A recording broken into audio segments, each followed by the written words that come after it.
what was, well, that's the cover sheet. If you can go back, if you can go to the, well, that's fine. The first option was what the calendar committee developed. It starts earlier in August and has a shorter winter break, but also gets students out the first week in June, June 4th. And one of the ways that we did this is we've embedded 3-hour early releases for professional development throughout the year, about once a month. And these would be utilized to provide staff ongoing professional development through the school year rather than just doing some of our one-day pullouts. We'd be able to continue those concepts that we've built. And why we would move to the 3 hours rather than the 2 hours is because feedback based from our teachers, our administrators, as well as instructional services was that block isn't large enough to provide that really good embedded professional development. And so we look at moving to those 3-hour pieces along the way. Do you want me to go through each one of the, exactly how do you want me to walk through the calendars this morning? I apologize, Ms. Schultz. What I actually think would be helpful, if you could just back up for just a second and give us a little bit more detail of who was involved in the working group, because I think there's a lot of interest in how the calendars were actually developed. And then I would suggest putting each individual calendar up and going through it before we start to ask questions. That works for me. So as I mentioned, we had internal groups, which included our teacher associations, our principal associations, representative from each of those, as well as representative from testing services, curriculum and instruction, professional development, and student activities because of graduation and other impacts outside of the school day, along with representatives of our parent organization, which we captured through the FCCPTA, and then representatives of Voice to provide another perspective for the development of the committee. The committee met 4 times between September and November to start looking at a number of different factors to put together. And so through that group work, we came to an initial calendar, which then there were some alternatives built off of that. And following Ms. Schultz's lead, if we can pull up calendar A.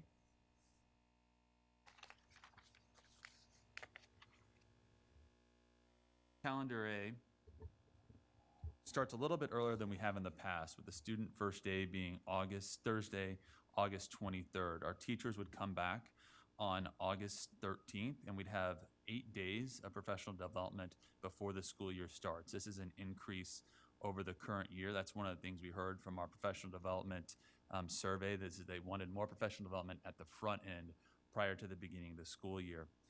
If you guys could just slide down a little bit, and you may have to reduce the size a little bit so that we can get this on. Now, we do have some of our traditional staff development and school planning days built into the calendar. Those are the pink days, but you'll also notice, as on September 21st, that we have what we're calling early release days. And those are days that students would be in school so that we can count them towards our 180 days, but they would get out 3 hours early, and we provide staff development in the afternoon to, again, reinforce those concepts that we introduced at the beginning of the year during those early days. You'll see that on this option, we have added an additional holiday and the Thanksgiving break. Traditionally, that Wednesday, we have somewhere in the neighborhood of 30,000 student absences. So one of the considerations was making that a holiday. The other piece that played into that is in option A. We've shortened the winter break to only 7 days in this calendar. And so one of the discussion pieces, especially from our staff, was, hey, if we're going to shorten the winter break, it might be a nice trade-off to provide that additional day at the Thanksgiving break. You'll also see the early releases embedded in December and again in March. And then as we go to the end of the calendar, you'll see that by providing those additional days at the beginning of the year rather than embedded in and shortening the winter break, we're able to have students exit school on the 4th of June with a teacher workday to finish the calendar on June 5th. If I could. You can. Can I? You may. Just to facilitate this, and Chase is doing an amazing job, and he did a great job with this team. This calendar had 2 ideas. One, to start earlier and end earlier and put more instruction before end of the year assessments. And the other was additional professional development for our teachers who feel it's critical to help drive them. The irony is we move the professional development to these Fridays. It really doesn't just help teachers. It gives some of our kids who often talk about wanting to have a break, feeling stressed out, to have a little bit of a longer weekend, to start the weekend early. For families sometimes who want to try to get out, the only time we ever let families sort of get out early on the weekend is for the traditional Thanksgiving Wednesday. This calendar does both those things. It moves more instructional days prior to end of the year assessments, and it provides more PD. The second calendar Chase is going to show you, and he's about to, but just to make it easy at high level, is this calendar, which was the committee's sort of first calendar, but giving feedback and getting feedback from the community. The calendar B, you'll see in a minute, option B, is the same calendar with the 2-week winter break. Calendar C is the calendar that we have this year move forward to next year. And then calendar D is the calendar that we have this year, but we put one of the two innovations stays in. We keep the Friday professional development early release days. We don't start school any earlier than before. So those are your 4 calendars. This is the calendar with the 2 innovations. Calendar B is the same 2 innovations, but a 2-week winter break. Calendar C is this year's calendar just brought forward to next year. And calendar D is this year's calendar brought forward to next year with the professional development days added in. And so we're happy with any of the 4 and look forward to the discussion that the board's going to have as Chase takes you through those. And Dr. Berbrand, I appreciate you providing the context. Basically, the drivers for this were to improve the embedded professional development into the calendar when the teachers felt they needed it. Right. Two-pronged, actually, and we wanted to present the most instructional calendar we believe Fairfax County Public Schools has ever seen. More instructional days before year-end assessments for kids, and more instructional time for teachers. Calendars A and B do both. Calendar D does one of the 2. Calendar C is this year's calendar, simply move forward. I think the only piece I would add beyond what Dr. Brabrand gave is that the other piece to value the professional development is that we would recommend that we build in blackout days in terms of utilization of leave on those days to show the importance we place on that for staff, that they need to be there. So while they're on a Friday, we would also designate those as days that staff could not use personal leave because we want them to remain in the building to gain that professional development on those early release days. I'm sorry, Ms. McLaughlin, do you have a process question? Yeah, I just have a process question. I know we only have an hour, and so I would humbly suggest we just start off with Chase walking us through option D, which I understand was kind of more of hearing input from the community prior to today's work session, and then we can reference back to A, B, and C. But I don't want to go through the other 3 when. I think he can top level the successive 3. Yeah, I don't want to do each one individually. We'll never get to the discussion. That's fine. I think that Dr. Brabrand really laid it out, and I don't have a lot to add. Going through A, so you kind of understood what the different reference pieces were. Then Dr. Brabrand giving those high level of what the other 3 were. There's not a lot more background. Dr. Amy, if you could just pull up the other calendars and just tell us what the difference is, and then that will allow us as a board to go into the discussion portion. Sure. So we go to B. We'll also see the earlier start. As Dr. Brabrand referenced, the November break is the 2 days at Thanksgiving with the 10 days embedded in at the winter break. If you can scroll down just a bit, thank you. And we see that we still get out early in June on the 5th. And so really A and B, the big difference is here. We start earlier and we get out in that first week in June. The holiday at the winter break being the big difference here. So as we look at C, this is reflective of this year's calendar. It would look pretty much identical, except I think we start 1 day different than what the calendar is that we have currently for this school year. No changes. It mirrors what we're currently doing. And D, again, starting that last week of August, the holidays fall, or the winter break fall the same way, with those early releases embedded that provide us to continue the professional development throughout the year. And those 3 hours rather than 2 hour early releases would be one of the major differences in this calendar from C. And the one other option that's different from calendar to calendar slightly are the the balance of the quarters. That's The correct. in the bottom right of each calendar, because we'd had a problem in the past with imbalanced quarters. They slightly balance out differently. So is there anything else you'd like to add at this point, Dr. Ramey? Not at this point. Okay. So I have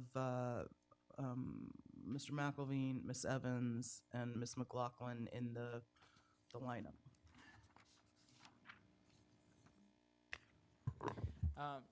So, you know, I'm the first one to speak on this, so I look forward to my colleagues' comments. Hello? Yeah, there we go. There are a few things that anger me on this board when they are presented to us, but this, unfortunately, is one of those things. This process has created so much unnecessary community consternation. This board spent 3 years looking at a pre-Labor Day start that was deliberate. We took 3 years to phase it in so that people could arrange their vacations well in advance and not have any issues. And then within the past 2 or 3 weeks to be thrown something looking at next year, I'm not surprised that the community is outraged. And now there is an incorrect perception out there that this board wants to upend everything yet again without community input. And I don't blame Dr. Brabrand for this. He wasn't here over the past 3 years. We have taken a very step-by-step progression in the implementation of this calendar. But the fact that options A and B are even out there for community consideration is appalling. And I am not quite sure how the calendar committee thought that it was the instruction of this board to go out and put together calendars that look like this. So I want for any community members that are in the audience or that are watching, this board is just as shocked as you are that this has been presented to us. I will not be considering options A or B. The only ones I will be considering are C and D, and that is my position. Ms. Evans. Thank you. In your conversations, thank you for bringing us different options, Dr. Ramey. Was the discussion of Eid and Rosh Hashanah and Yom Kippur included in your conversations? Some of these calendars would take care of Eid, I believe, perhaps inadvertently. But if we start at the later date, then I believe we don't run into the problems with Eid. But what about Rosh Hashanah and Yom Kippur? They were. We had the representatives from the community were very helpful in making sure that was part of the conversation. And so they were considered, discussed by the entire community when the calendars were put together. And what was the conclusion? As we looked at a start date and end date, understanding where Eid was both in August and again in June, and keeping that in mind, and then also looking at a variety of different holidays or religious observances that students have throughout the year. But really the consensus was what you see. It wasn't done with regard to any one specific religion or any one specific observance. And so it's difficult for me to say, well, we looked at this specific holiday for this specific religion and made a decision point on that. We couldn't do that because there would be no way to account for all of the different ones. And so while those pieces were in there, the committee tried to do its best to balance all of the different factors as it looked at those times throughout the year. Well, certainly Voice has been very vocal in terms of feeling that we needed to have accommodations for major religious holidays. And that, of course, has been our view as a school system as well. But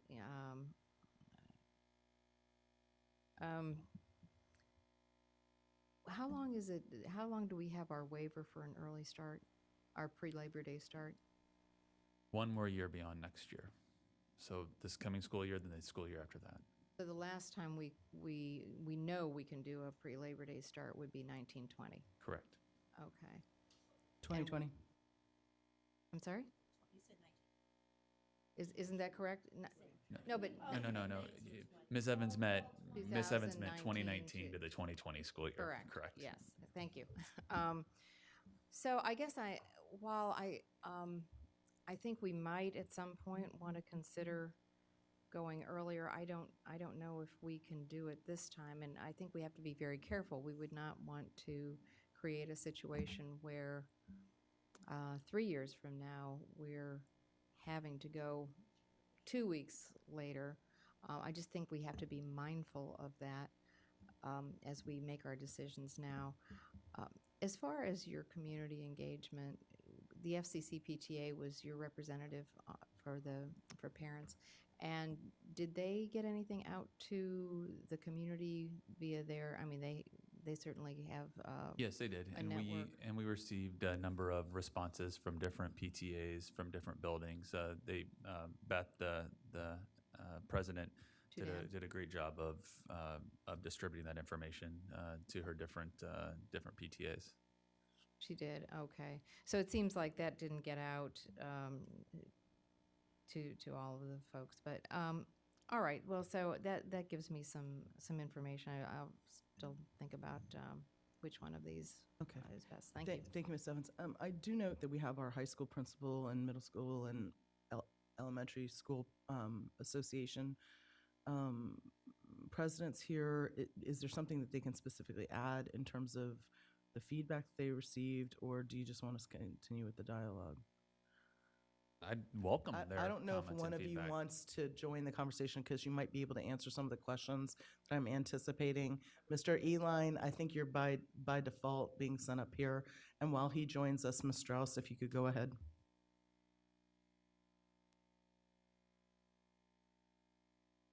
I'm sorry, I had you off and then back on. So, okay, so go ahead, Ms. McLaughlin. I had you scribbled out. I'm not the note taker. Go ahead, Ms. McLaughlin.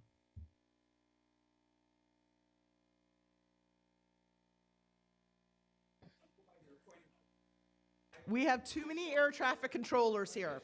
Ms. McLaughlin. Ms. McLaughlin, let's go. All right, first of all, I want to thank my colleague, Ryan McElveen. Last week, I had community office hours, and it was a major bulk of the community conversation on the calendar. And the volume of emails that the individual board members have received on this calendar has been highly unusual. The community reaction has been very strong and has not been positive at all. And I think, Ryan, you captured it best. This board has been extremely mindful that any changes we would make to a calendar, especially an early start, it impacts not just our families, but our employees. And people really were blindsided by this notion that we would not only have adjusted to starting pre-Labor Day, but now we would back it up, another full week or more. And so I completely appreciate that staff work on this was always with the best of intentions. But I want to emphasize how important it is to understand that sometimes when we're doing work internally, we don't realize the very harmful reaction that can happen to the public when they see something like this and they can't understand it. And it is without question that right now the board is being viewed as the ones who instigated and did this. And I've been trying to help people understand we were not involved at all in the creation of this. Ms. Evans, you brought up the point about how much longer do we have in our pre-Labor Day waiver, and that was also brought up in my community meeting, and it's something I'm very concerned about. We are looking at warmer temperatures, and so we don't even know that we will qualify again for a pre-Labor Day start. So to back up 1 week off and then to go to 2 weeks and then turn around and within 2 years have to go back to a post-Labor Day start, families don't want to be yo-yos. So I think that the fact that Mr. McElveen brought up that we can't drop this on employees and families this soon for next fall It's totally off the table. I am with Mr. McElveen 100%. Option C or D are only up for discussion in my mind. But even with C and D, I still have concerns. Specifically, I want to draw to my colleagues' attention that when we're talking about having the 6 3-hour early release days throughout the school year, we have more and more dual working families in Fairfax County. And when you have school-age kids who cannot babysit themselves, 6 early releases impact our families. So I would like for discussion from my colleagues and then maybe from Dr. Brabrand, why aren't we just looking at 3 work days instead of because 6 early release days means parents have to figure out 6 times to adjust their work schedule versus if you just had 3 full professional development days and the kids are off from school. I know it's the whole thing about trying to then qualify for your 180 days, but the reaction I got at the community, people said, why are you even busing them to school because you're going to turn around and bus them home? So that's been a problem for me. And I think we're going to have more discussion about that. In terms of the holiday observations, I very much appreciate Dr. Ramey, the way you tried to capture it. We, as a public school system, the whole separation of church and state, we're not supposed to be involving religion in our operations. And you noted earlier that at Thanksgiving, 30,000 kids are sometimes absent that day. And I did the math on that one, and my calculations came up that was 16%, if I did the math on my calculator. But so we are a diverse county of 1 million people, 10th largest in the country. We're going to have families that are going to pull kids out, whether it's for a Thanksgiving, that it works for their family, they've got to leave. Some of the other breaks as well. But in terms of religious holidays, it was always my understanding that we don't officially honor Christian, Jewish, Muslim, any holidays. And that's an important piece. What I do want to share with like my colleague, Ms. Evans, and I think this whole board has sensitivity to, is we should work to be mindful of those religious holidays. Whatever the religion, we should try to avoid important exams those days. We should avoid having field trips those days. Things that students, if they and their families need to be out that day, we haven't done something important on that school day that impacts their ability to fully participate and enjoy the great things that happen during the school year. So I wouldn't want a field trip on the Wednesday before Thanksgiving. And I think we should, whether it's Rosh Hashanah, Yom Kippur, or some of the other religious holidays that you've mentioned, we should be mindful of that. But otherwise, I think that we have to be mindful of. Ms. McLaughlin, would you like Mr. Eline to give any thoughts from the working group about the 3 versus 6, like the 3 full days versus the 6 early releases, what the working group talked about, or do you just want us to talk? Oh, I mean, I always welcome what Principal Eline and our other representatives have to say, and that would be helpful. I do realize that my suggestion alone would mean, so then where do you find the 3 instructional days? Like right now, it means we're not having those instructional day dilemmas. So I guess maybe it might be helpful, Mr. Eline, to talk about the 3 versus 2 and how maybe from a teacher perspective, if you're doing 3-hour release and at the high school level especially, that it shortens even more the classes because you're trying to cram in the 4 blocks within only about a 3-hour time frame. Well, thanks for letting me talk today. I think I represent all principals when I say when you have staff development and you're trying to bring something new into your school, in order to do it effectively, you really do need to do it almost monthly. The strategic plan that's set out in front of us is a lot, and there's a lot of things and good things that schools should be doing. It is very difficult to get all that work done in August. It is much easier when you can have staff monthly focusing on things to implement into a school, and you can do powerful professional development. I know our teachers like that. There's a lot of research that backs that up. You asked me a specific question about 2-hour releases and 3-hour releases. Again, I think 3-hour blocks are better for staff. They can work at something more intently. I think it's better talking to my elementary principal colleagues, specifically at the elementary school, it's better. So, we're always looking for ways to bring the strategic plan into our school and implement those strategies, which are wonderful. We can't do it all in August. We need to have sustained professional development almost monthly to really make a difference in our schools. All right, thank you, Mr. Uline. Now, Ms. Strauss.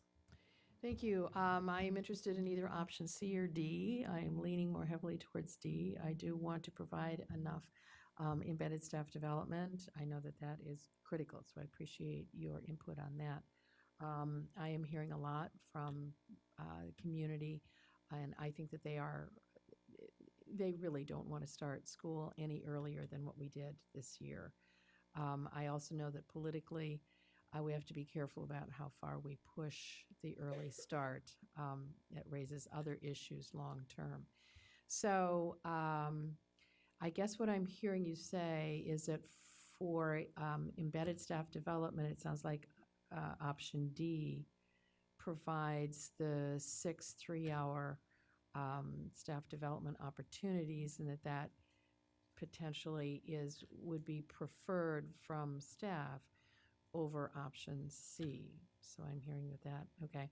I also know that if we go to, 3-hour early release, we need to make sure that we feed the children before they leave, because that is a concern in some of our schools. And I understand, Dr. Braybrand, that is possible. So again, starting no earlier than we did this year, providing the longer holiday during the winter. Years ago, when we began the basically 2 weeks at winter break, part of it was we have an awful lot of families and staff who simply travel at that time of year. We have military families that go home, we have international families that go home, and we were struggling with a great deal of absenteeism in early January. So giving the longer winter break gives the opportunities for our many families and staff who do travel. It would be nice to have 3 days of Thanksgiving. I'm not sure. It looks to me as though option C or D does not provide that and probably could not provide that.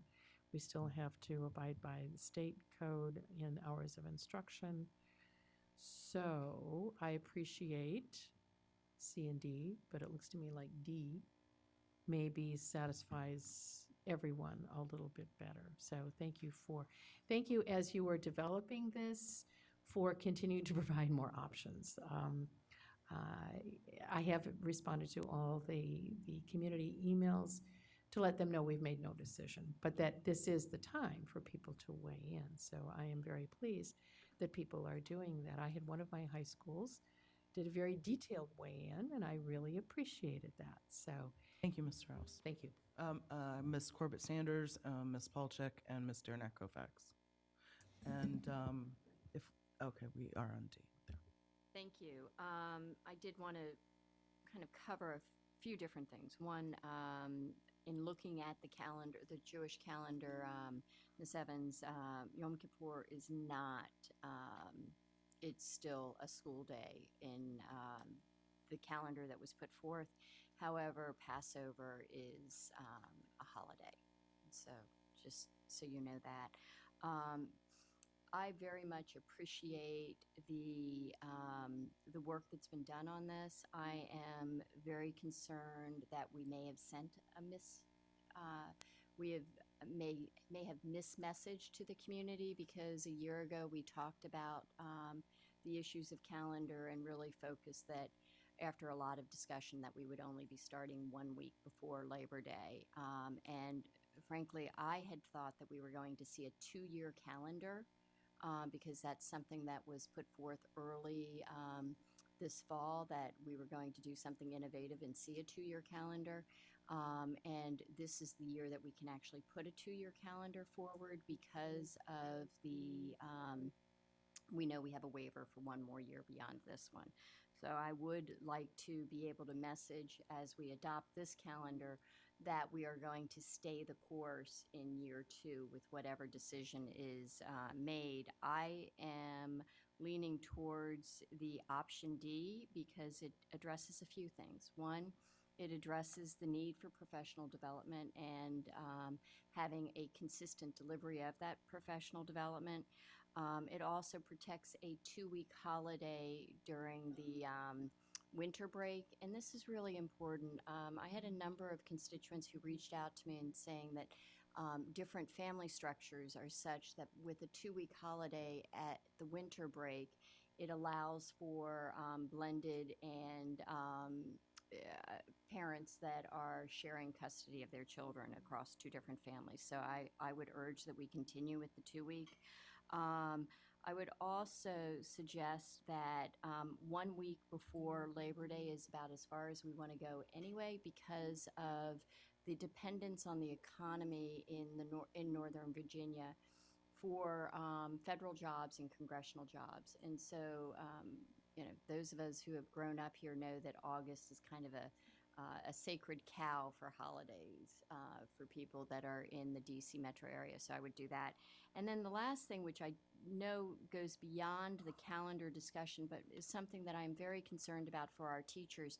This past year, we did not pay our teachers that came back in August until the end of September. And with the continuing reliance on starting before Labor Day, I do think we have to find a way of paying our teachers for the time that they work in August earlier than the end of September.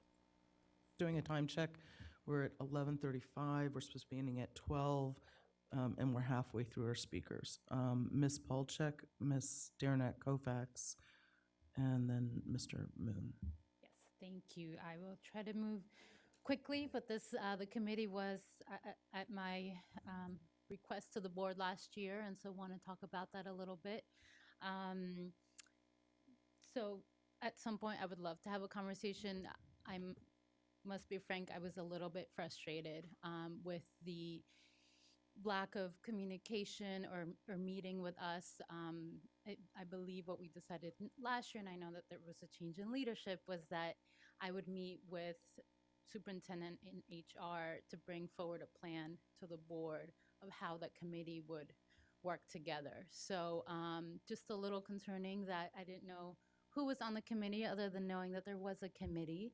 And I was told that something would be brought forward, and that I was hearing from the community that some people were taking a look at some drafts of calendars before we even had that communicated, that drafts were ready to look at. So, just in hindsight, a little bit of let's work together. We knew this was a new process, and I think it would have been helpful to have us at the table in deciding that committee. If I could, I take full responsibility for, it's my rookie year and understanding the calendar piece and the community discussions beforehand. I should have probably asked more questions of either you or staff to understand that. I did know a committee was to be put forward from before and to bring you recommendations. We've given you a menu of 4, and I see that 2 are distasteful and 2 are maybe more what you would rather, have on the menu. So my apologies for that. I don't think it'll happen again, and I appreciate the feedback. I didn't mean to cause the community or anyone on the board negative Can feelings. I just ask so. one clarification in that regard? In the past, the Public Engagement Committee has worked with staff on the calendar. Did the Public Engagement Committee not ever discuss the calendar with staff? Okay, well, I mean, historically, that has been part of the Public Engagement calendar's work calendar over the course of a year, was to be working with staff when there was a discussion on the calendar. So, okay, Ms. Polchek, did you have anything else to add? Yeah, I do have a few things. Okay. Thank you. So going back to some of the points, and part of it, I think the committee, and I know it included members of Voice and representatives from our associations and the FCCPTA, and I thought was, no, we're not going to create religious holidays, but we were going to be thoughtful. And when we looked at the calendar of when observances could be incorporated, which is something that had one day happened last year. So to Ms. Corbett Sanders' point, part of the concern around the Eid holidays and then the Jewish religious holidays is that at the beginning of the year, students will miss 3 days. Passover is not a day we generally take off. Generally, you're in school for Passover. So while I appreciate that, so I guess it's just to understand what, was that looked at? This year, we were fortunate in that I believe 2 of the days were on the weekend. Next year, all 3 are on weekdays. And so that's definitely a burden. And to Ms. McLaughlin's point, while we do not make official religious holidays, we do wrap our calendar around Christmas and Easter. And so I would like to, get a sense. I don't know if we can collect the data on how many students this year, well, not this year, but I guess in past years, have been out for Rosh Hashanah, Yom Kippur, and Eid. And I know in some schools, on Eid, we have many, maybe a quarter of students will be out. And so it was just, the point was to have a thoughtful process that took into account that in addition to, would this be a good time to have a teacher development day or a holiday? So that's something that I would love to maybe understand a little more. We now have September 10th and 11th. It's a Monday and Tuesday, and September, I believe, 19th, a Wednesday, that are all Jewish holidays, the second and third week of school. So if there's any leeway in that and maybe having a teacher professional development day, it's front-ended. It seemed like it would meet both requirements would be really helpful. Beyond that, and I know I shared with you and Dr. Ramey, perhaps at least when we share the calendar, looking at the models of Montgomery County and now Arlington County and having clearly stated, to start so staff and families and PTAs know when there are religious holidays that we know will affect many students. And we can decide how we decide that. I know it's tough, you can't include all, but those 2 systems have found a way to include many holidays. So I would ask that we at least communicate that clearly. So things like prom and graduations and other important events and tag days and tests and field trips, that was a big one last year, do not occur on those days. So that's kind of a follow-up request. I don't know if you're already looking at that. But I would also, if we can get information on students being out for those days, would be really helpful. And then finally, I know it's not the first time around doing a new process isn't easy, and I was really hoping that we could have more clear guidelines, and we will for next time, on how we do that process. So for this year, I do agree with my colleagues that we cannot, this late into the process, change the calendar and move it up another week. It affects teachers, it affects families, and it affects actually the whole community and community programs that happen in the summer. I'm especially concerned about new teachers who are coming in midway through August. I would want to know if we can give them a paycheck or something a bit earlier. I think that would be especially helpful to them, many coming straight out of college to having to get a lease and a place to stay. So I would love to know we have a plan for that. And finally, if there is any way to start looking at a 2-year calendar process, I think would really help with planning.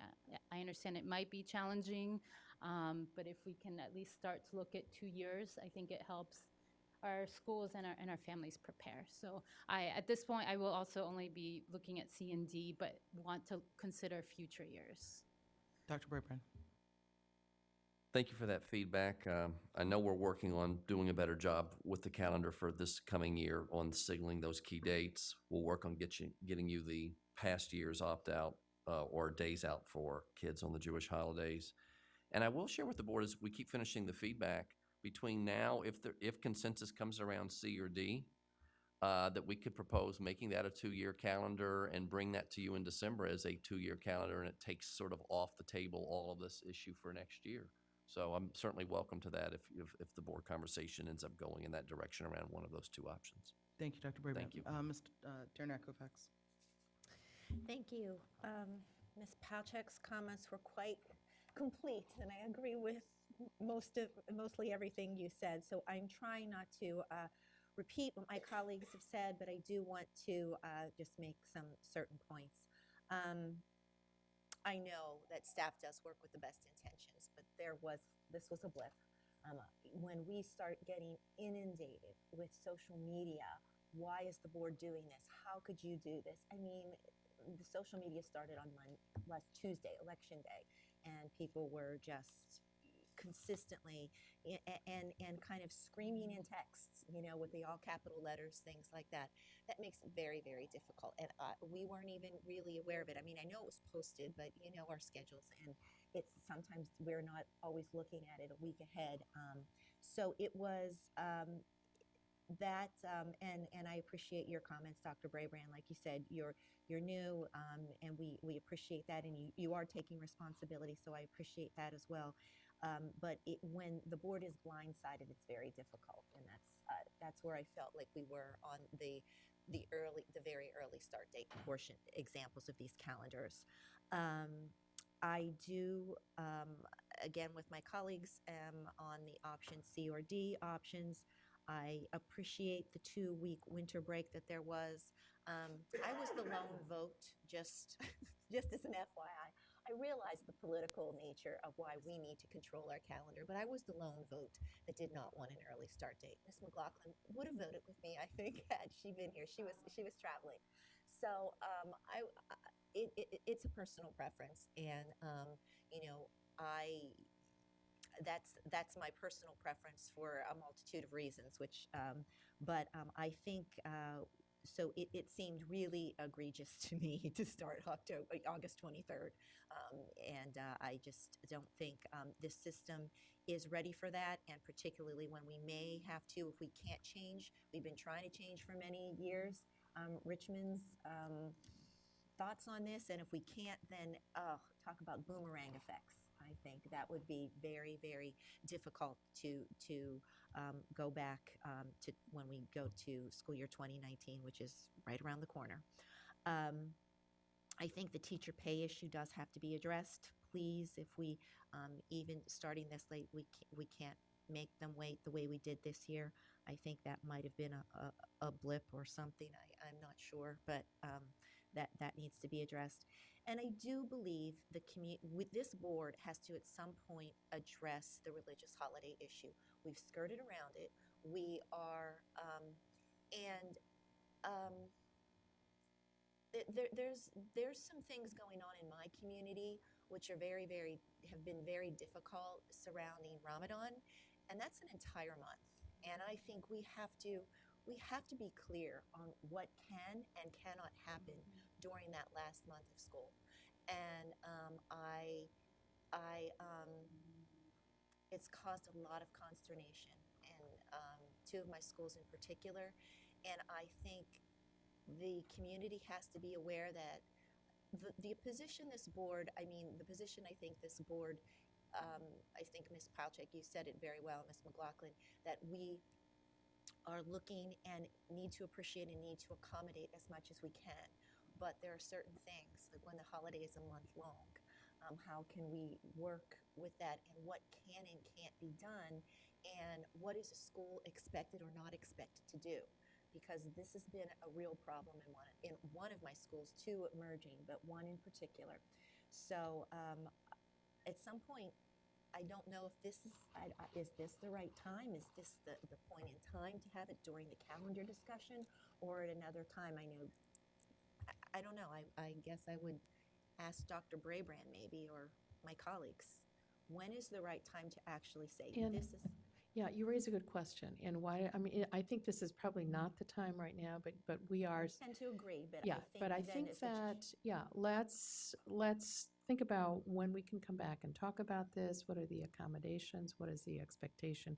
Because this is a growing issue in our community. So we'll work to figure out. Well, let's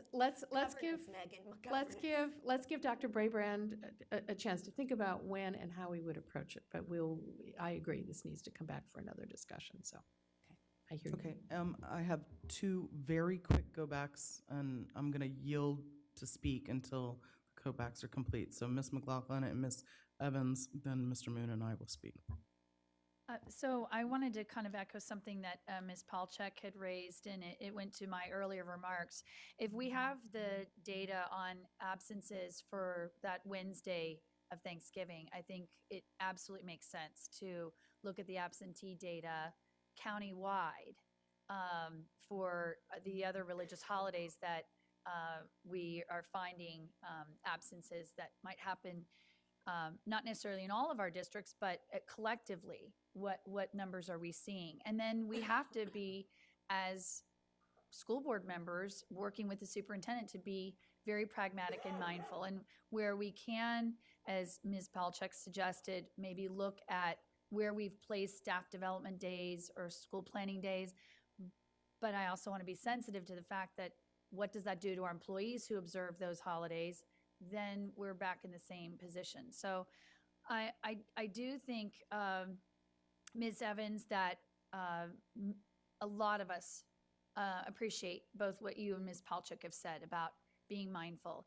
That said, our calendar right now that has been, school calendars, public school calendars have been going on for decades upon decades. So for the 45 years that since I first started kindergarten, our winter break, our spring break, that's not public schools showing deference to one religion over others.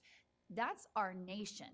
Our nation tends to have the certain holiday timeframes that have been going on for decades. Now, if we need to, again, 21st century, look at where we are, but it worries me when we start down this conversation that the school system, that Fairfax County Schools honors Christian holidays, and that's why our in spring happen then. I don't think that Fairfax County Public Schools for more than 4 decades or longer has been showing deference to Christian holidays. I think we're looking at national holiday patterns of when families take breaks. And so this is as much about what happens, not just even the United States, globally. I mean, my husband works with an international company, and these breaks at winter and spring happen all over the world. So I very much applaud us being as intentional as we can. I want to thank Ms. Palchuk again that last year you asked us to really, as a system, start to be more mindful of when we have opportunities to be thoughtful around these other holidays. We do need to be, but I do want to also say I'm concerned that how that affects staff. And finally, just the teacher pay thing, Dr. Brabrand, this got brought up, but we've heard it a lot. And Chase. I plan to ask Ms. Michael to comment at the end. And regardless of what the staff answer is, Dr. Brabrand, we need to find the solution. Like, to me, I don't want to hear why we've been doing it. I don't think we can keep ignoring it. Got it. Okay. We'll have the solution for that. Okay, Ms. Evans, quickly, please. So to go back to some issues, I know you're trying to figure out what you're going to bring us, Dr. Brabrand. I do support the pre-Labor Day start, certainly, but I am leaning to D. I think that at this point in time, I also think that it would be a good idea to bring us 2 years of calendars, or at least to have some conversation about that. On the religious holidays, we have been saying this for years. And we have had the data on absenteeism, and I don't think it needs to be countywide because this has been an issue in my community for a long time. I have schools where a quarter of the students are absent on certain religious holidays. A countywide look might mask some of that. So we have been saying for years that we are going to be more mindful of this, that we are going to get the word out about the religious holidays, and whether it's Ramadan or Eid or Rosh Hashanah, Yom Kippur, and then we hear about individual situations where it's just not taken into account. And we have heard from religious leaders saying that they have students who have to choose between their religious obligations and their academic obligations, and we should not be doing that. So having said that, I certainly can support Ms. Palchuk's suggestion that we look at perhaps at some of these early release days and strategically put them where we might have students who have religious obligations. And I don't know that we want to get into a debate about whether winter break is really Christmas break or spring break is really Easter break, but that is a longstanding tradition. I don't think we're going to change that anytime soon, but we do need to be aware. So I'm looking at September 21st as an early release date. Just one suggestion, could we change that to the 19th rather than the 21st? That would at least would be one possibility. Mr. Moon? Ms. Patrick, did you also want to speak? Go back? Then I will yield my time to you. It's okay. It's a quick response. I right. don't usually take much time. Thank you. So just, I understand the traditions. To Ms. McLaughlin's point, for spring break, France actually does zones so that not everyone is taking break at the same time, and it's a fairly Catholic country. So I just want us to be aware. I do want to find ways that work, and I guess my question is, we've been looking at just Fridays for, or Mondays for professional development. So I'm just wondering, I think that's a great question, is, right, why, and I guess as a teacher, I know, I actually more ready to work on a, Wednesday afternoon than I am on a Friday afternoon, right, on something that takes a different kind of brain. So I'm just wondering, do we see any setback to having slightly more flexibility in either the half-day work days? What impact would that have on teachers in the school, as opposed to saying they always have to be on a Monday or a Friday? I guess that's my question. Sometimes a day off in the middle of the week is just as restful as a long weekend, if not more so, right? Because it breaks up the week. So I guess that's my question around that reasoning. Thank you, Mr. Moon. Okay, thank you. I don't want to repeat what other board members have already said, but I want to thank actually staff for bringing 4 different options for the board, and then community will take a look and then react to it. I understand that it has generated some consternation in the community, but without those actually being out there, there would be no consternation. So it's good for me to know as a board member that there are a lot of community members and parents out there that who had reservations and concerns about couple of options presented. That was good to know, and I appreciate for that opportunity. Having a 2-year calendar, looking at the 2-year calendar, it has a value, but at the same time, if you want to make a decision on the next year's calendar as soon as possible, because people are making decisions whether bringing in the following year's calendar for further consideration by this board, whether they will delay the whole decision making, but that's a concern that I have. But I will see what you bring to us.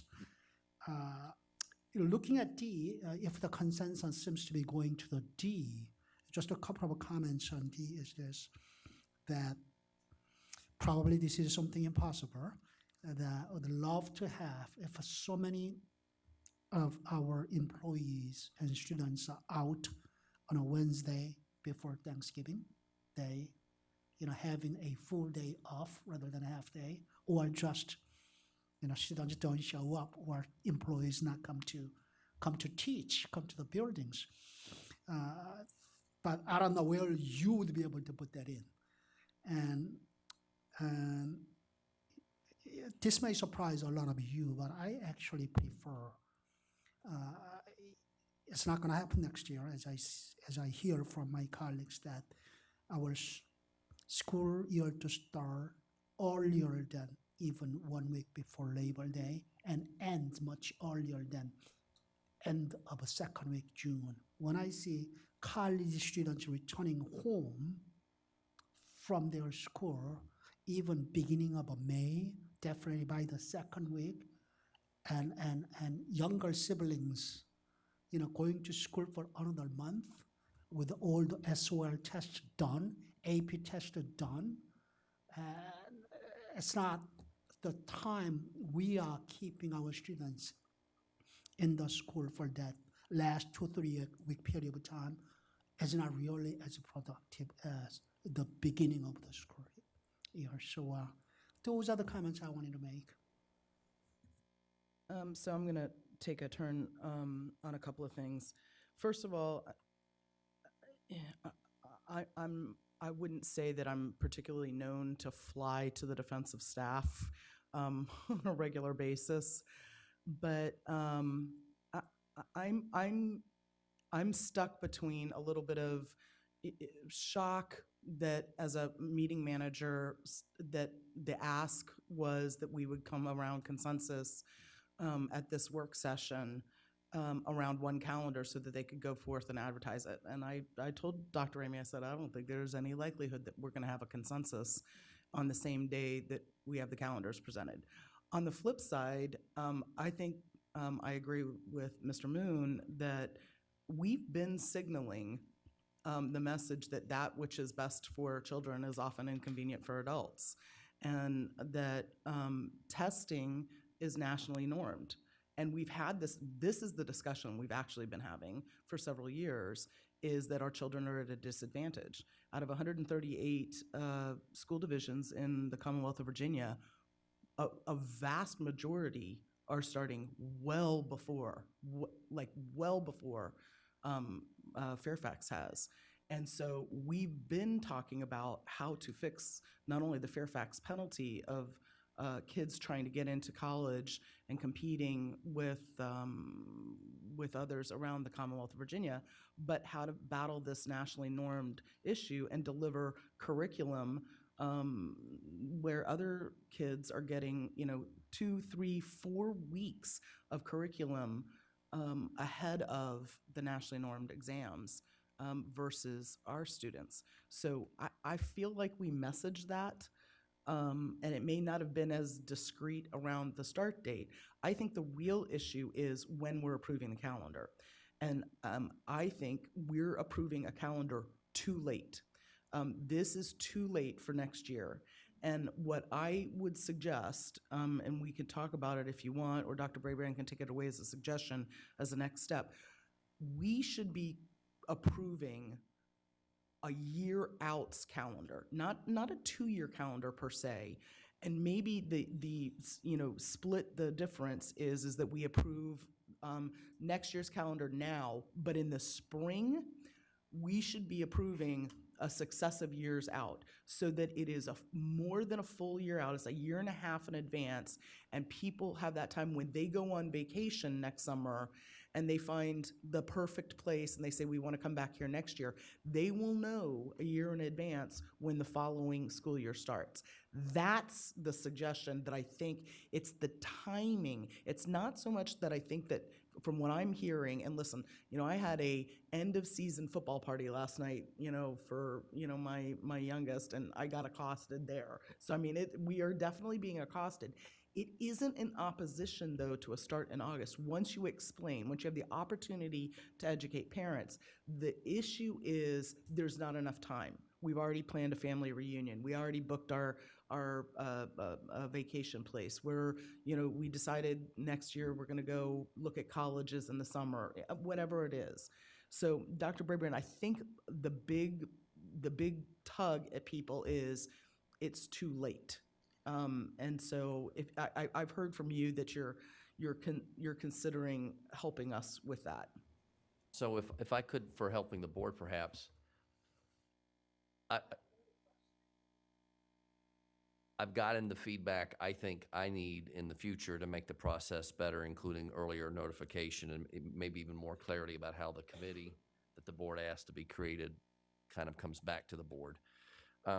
I feel like if the board feels there's consensus, we can move forward to get ready to bring you calendar D as the calendar for next year, and then take this idea, because I was toying with it, about trying to get a better job of these accommodations for unique religious holidays and work and having a calendar for year 2 brought to you before spring break of this coming year. Okay. That tries to address some of those other points in the year out. So. Well, now I'm going to get to my other points. So the 6 early releases that Ms. McLaughlin brought up in terms of for families, this is a balance. You know, this is part of the struggle of what Principal Eline was saying, is that we want to be respectful of our educators, that they get the professional development in a way that's meaningful for them, and that as their year progresses, that it's teacher-led, teacher-directed, and not top-down. And if we say all of your PD is front-loaded in the calendar year, that isn't actually best for children. So this is the struggle in education policy, where we're trying to figure out, well, we can give you a 2-hour release, and the teachers say, well, that doesn't really help us, because by the time we get in there, I mean, you're basically saying a 90-minute, professional development, or you're having them work beyond beyond their clock. So I struggle with wanting to be respectful of parents, and that's a difficult policy issue. With regard to the religious holidays, I'm taking greater umbrage at this. We do not have, that I know and have ever known, Good Friday off or Holy Thursday. In fact, if you're Catholic, your whole Holy Week is driven around, and frankly, for many Christians, is driven around going to church and spending a lot of time in church and Holy Week. And I didn't hear one person say, well, we're missing how many students on Good Friday. So we're getting far afield, and my spidey senses up that we're devolving into a discussion where if your calendar year as a religious student is driven around being out of school a lot for your religion, then there are religious schools. And that we cannot drive a public school calendar around how many days we're going to give all individual religions off to for their students to ascribe and fulfill their religions, because I think we're gonna go down rabbit holes of being able to build an 180-day calendar. And if we're talking about building it around the academic success of students, we're already saying we're not gonna back it up to meet the academic needs of students.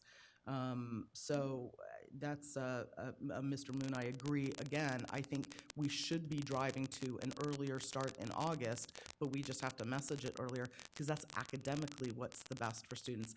And then by default, if you're getting out just after Memorial Day, you're gonna release some of the problems that occur in June anyway. The blackouts, we didn't talk very much about that as board, and I think that that's going to come up. That was the other one of the driving issues behind this, is making us efficient as a system.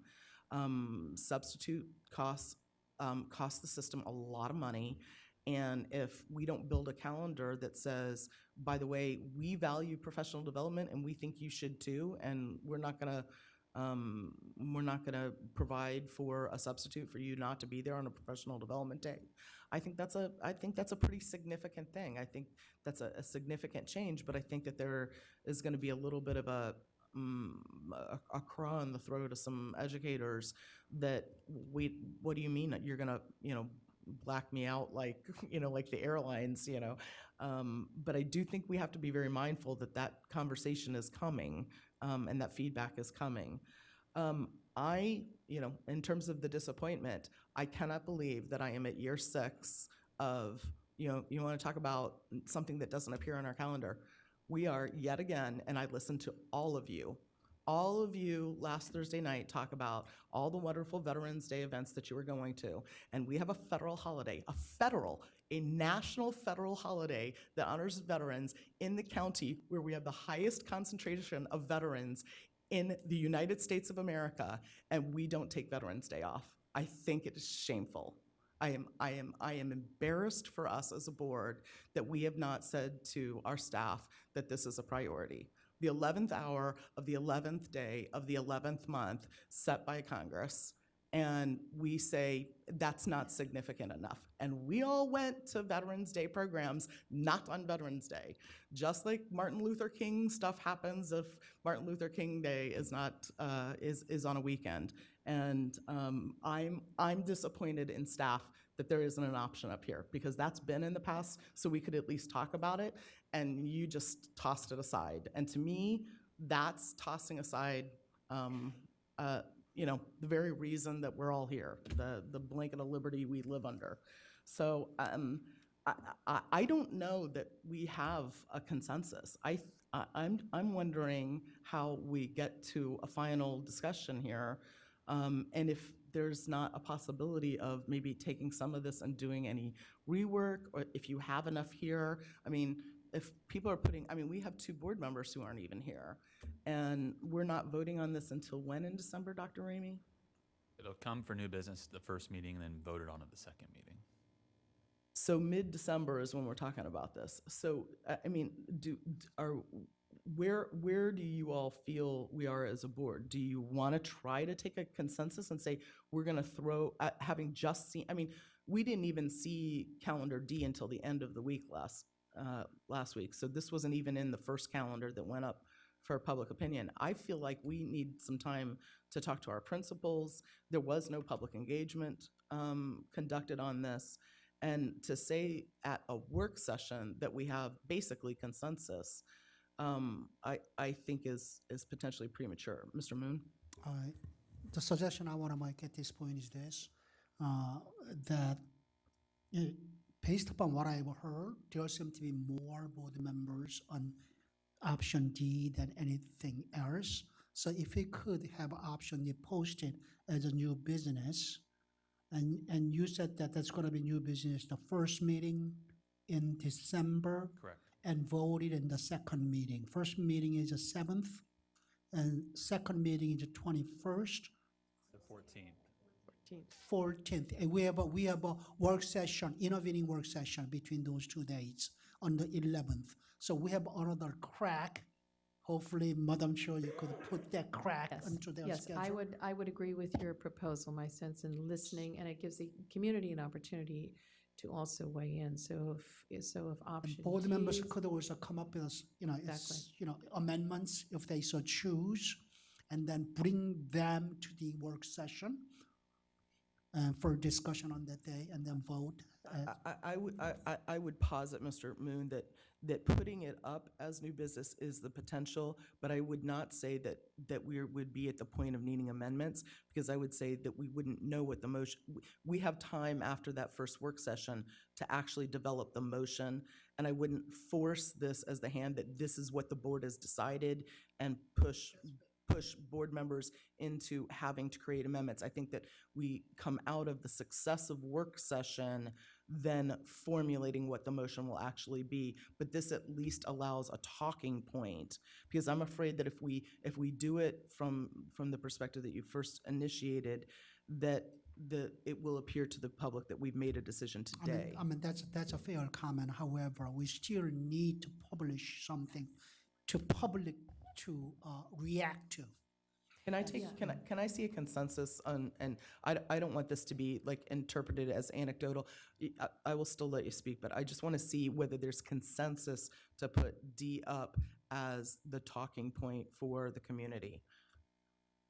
For new business. Yeah. 1, 2, 3, 4, 5, 6, That's 7. everybody. Except me.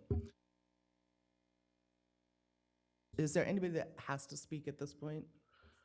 Yes, Ms. Corbett Sanders. As a follow-up to the discussion regarding possibly moving the early release professional service dates, could we ask staff to take a look at them in the context of some of the religious holidays and put forth some recommendations how we might be able to move those dates off of the Fridays to perhaps other days during the week that would allow for the recognition of those religious holidays? I got a sure from Dr. Ramey.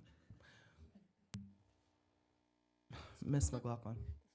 So I have a process question. I appreciate you got your military hat on, and we're going to go right to the letter, but this happens to us all the time. The calendar is one of the things that really impacts our families. So whether we go another 10 or 15 minutes over, I just get frustrated when we're supposed to do good work versus just follow a clock. So 2 things. Number 1, we can go ahead and ask staff to try and look at being mindful on the religious holidays. However, if we notice here, it says that staff development days and staff planning days that we're talking about shifting, those are blackout days for leave.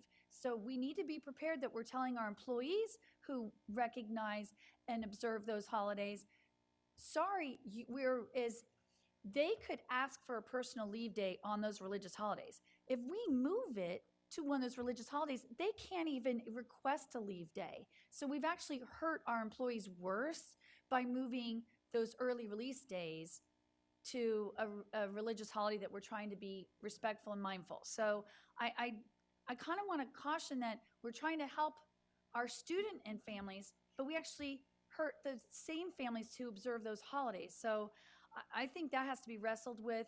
I don't know that we can do that before this calendar gets recognized, but what I really appreciated in the conversation today is our showing, Ms. Palchuk said it well.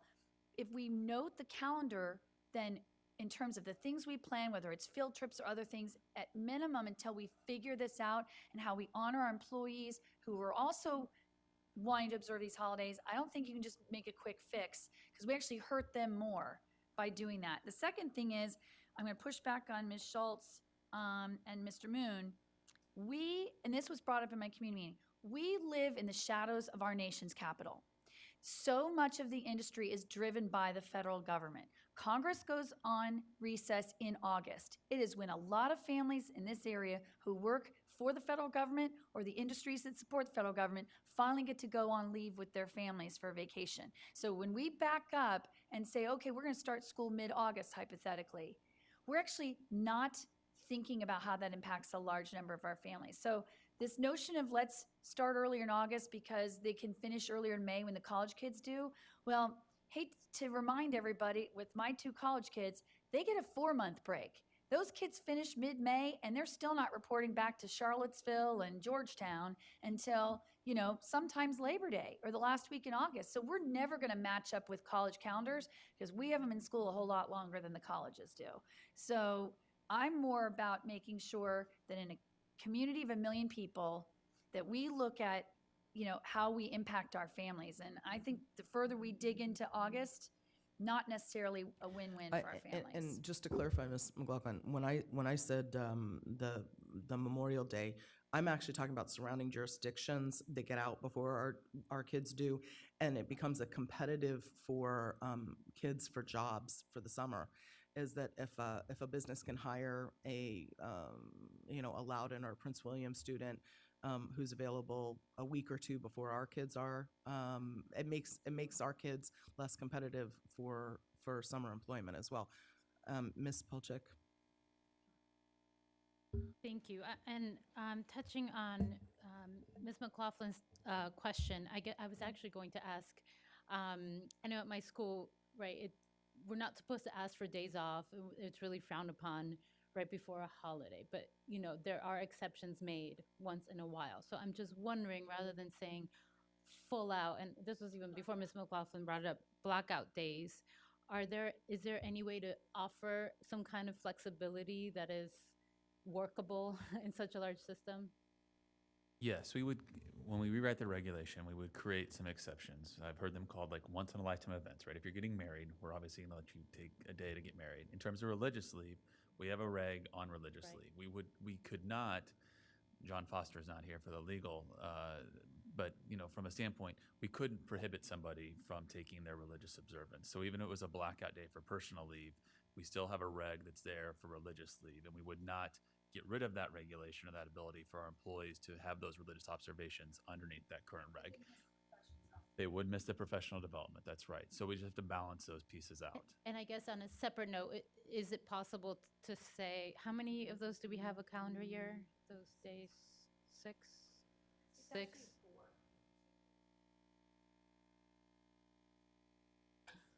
I guess my question is it possible to say across the board, you can have one?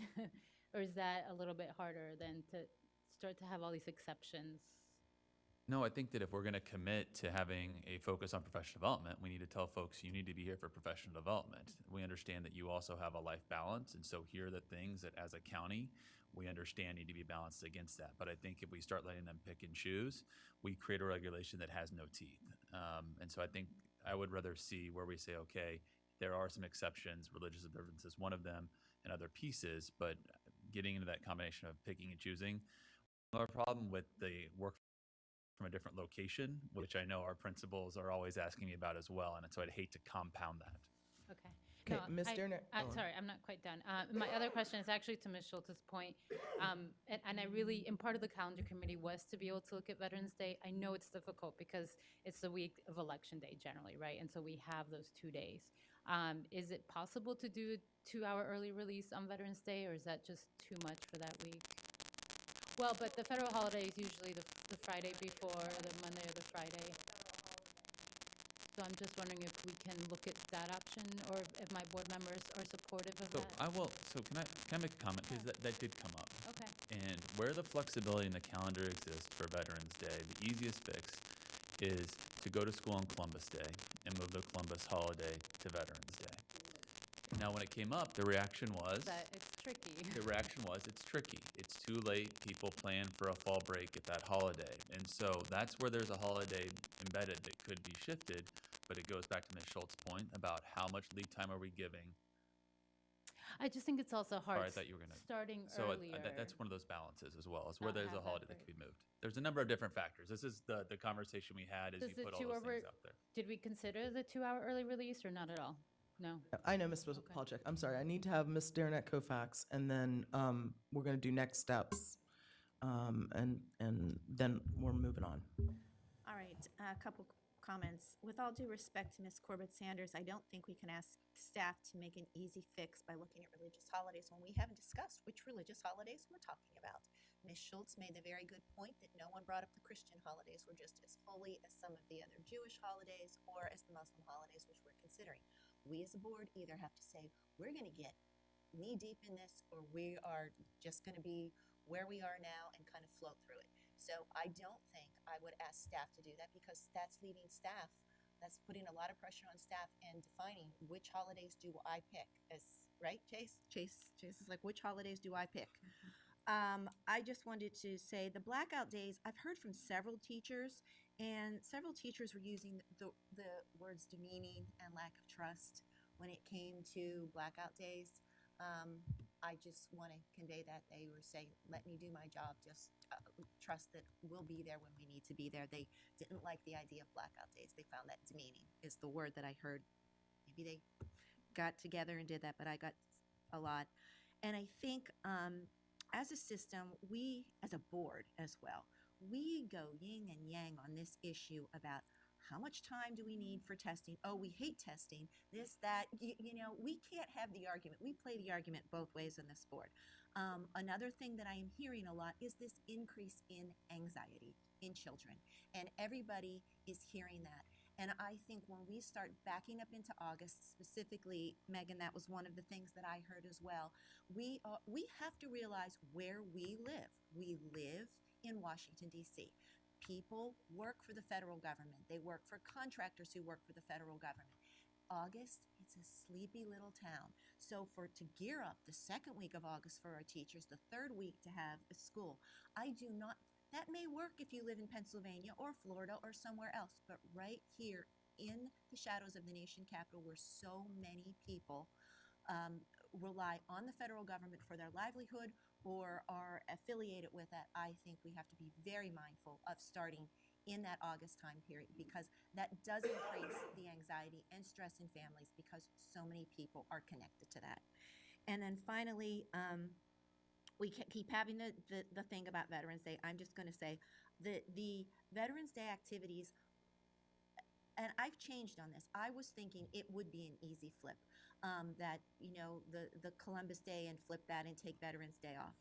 But as of last year, or the last few years, where I was asking regional assistant superintendents, and I brought this up at a board level, how the equity and parity, how can we have more? Because I hear some people are having fabulous events, and some people are like, hello, students, it's Veterans Day. And that's not good. But that was happening. And so, but I've seen such an increase, and particularly in my area and the things that I'm going to, they're being planned by military families, current military families, former military families. The things that they're planning are breathtaking. And I do not think, and particularly for some of the schools, like in my area, where you have a lot of children who are new to the community, new to the United States, where they learn about this and they learn about it, and they see these amazing programs where they would not have that opportunity if we didn't do it. And we did not went on Veterans Day. I have changed my philosophical thinking about that, because I think some of our schools are doing such an amazing job. And I won't waste our time. Okay. It's not a waste. I don't want to waste our time, but I could give you very specific examples that truly were taking my breath away just this past weekend. I will share those with you. I will share them with you another date if we go down this road. Okay, so they would have done those programs on Thursday instead of Friday. So do we have next step? Have you all found any next steps? Can we pull those up, please?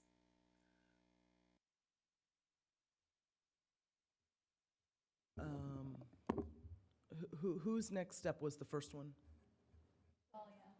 Can you please put the last name after the next steps? Well, it was Dahlia, Sandy, I asked. Okay. Can you please specify which holidays you want, since I'll be pulling the data? Yeah, see, this is that, and there we go, part of the.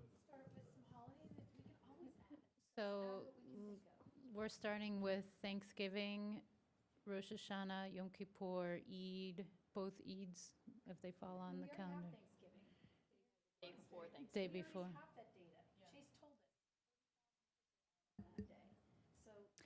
Yeah, and I think what's tricky and what Ms. Evans was saying was some of these is very school specific. Yeah. You have huge absences. Yeah, I would think it's important to go to a place like Glen Forest, for example, to look at how many are out on the last time Eid fell on a school day, for example. At some of our others, if we have a sense of where there are high concentration I also think, students. yeah, and in Holy Week, and part of the reason of having interfaith, I have worked at schools where, spring break didn't change, but, Catholic Christian holidays were off. So I don't know which Good Friday we have and Holy Thursday, or are there others? Good Friday, it's not, It's during spring break. Yeah, always. it's the day before, I believe.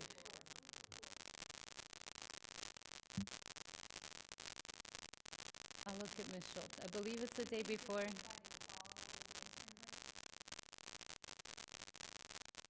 Oh, well, for next year it is. It hasn't always been.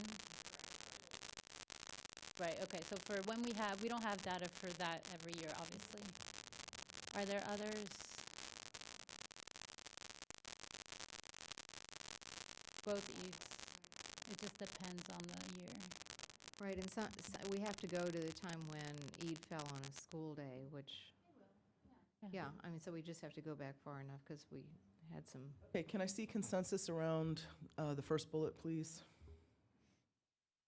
1, 2, 3, 4, 5, 6. All right, that's 7. Okay, post calendar D as new business, then schedule approval. Yeah, I mean, does anybody have a problem with that? No. Add 2018-19 to standard, what is that? I don't know. Standard calendar.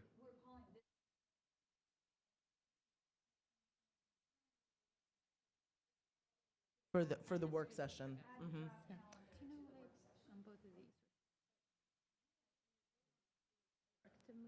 For the last bullet, since it's mine, I'd just say, I wouldn't say the 2 hour early. I'd just say, look at options for Veterans Day and Columbus Day.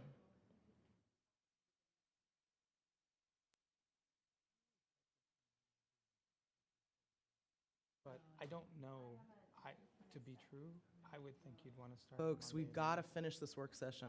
I mean, although I did anticipate this, Dr. Ramey. Can you put on your microphone, please? There are two things. One is to provide options for the religious holidays at the beginning of the year under calendar D. So the Rosh Hashanah, we've got up there that we're looking at absentee data, but switching the professional development 3-hour blocks to some of those days. That's one. Even though there would be blackout days and that would affect employees, you still want that? Well, because there is an option, they would be able to, okay, so And that's Dr. one. Ramey said there are exceptions to There are that the exceptions. And this religious is holidays. to provide options for staff development. Right, for Right. staff It's development. not student holidays, for Right. staff development. The second item was address the concerns over teacher pay by starting in August. Because that caused hardship for many, especially our newer teachers last year.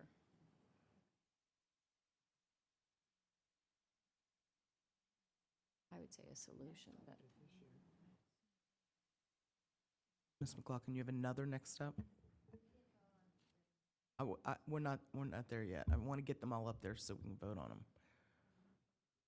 Okay, so one of the things that Dr. Brabrand was not brought up, but I'm looking at it, and before we post this, here's my concern. In the gray box where it says all the explanation about state code requires the districts to have the makeup days, and that FCPS has the equivalent of 12 days built into the calendar, we all understand what that means, that after the first snow day, suddenly we convert to hours. The public doesn't. So we get hammered with emails every year from employees and families saying, why, if we didn't have any snow days, which happens, I think, just last year, how come we don't get 12 days and get out 12 days earlier? So that language, housekeeping-wise, has got to be clarified so people understand after the first snow day, we I convert to agree 990. completely with Ms. McLaughlin that we need to clearly communicate that we build a 180-day calendar, By which state is the state minimum requirement, and that any snow days are only appear as a result of missing our first snow day and triggering state law in terms of hours. That if we put that language in when we post this as a draft, that will help mitigate. I actually think we have to be a little clearer than that. I think what we say is, at first snow day, we convert to hours calendar, and then, I don't even know the answer to this. At what point, how many snow days before then we have to do this? How about the next step is that, Dr. Brabrand, if you could send us the language before you post it so that we can take a look at it so that we believe that it clearly communicates. it's definitely Okay, we're going to go back. We're going to vote on the 1, 2, 3, 4th bullet. Look at options for Veterans Day and Columbus Day to discuss during our next work session.